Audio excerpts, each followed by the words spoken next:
आई भैया हम भोजपुरी गायक शैलेश परवाना।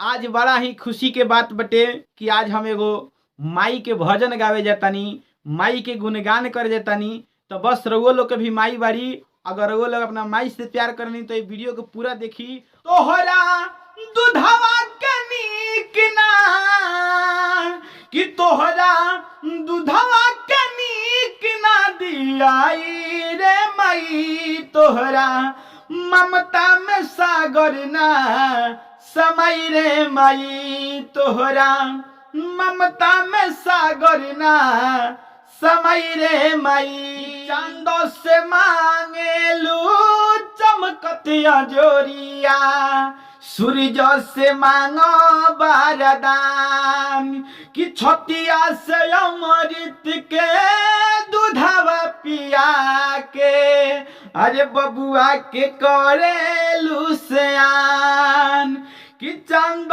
से मांगेलू चमकतिया जोरिया, सूरज से मांगो बरदान कि छतिया से अमृत के दूधवा पिया के अब बबुआ के करेलू जवान कि उहे करज में हो खेला भलाई माई, तोहरा ममता में सागर ना समय रे माई, तोहरा ममता में सागर ना समय रे माई।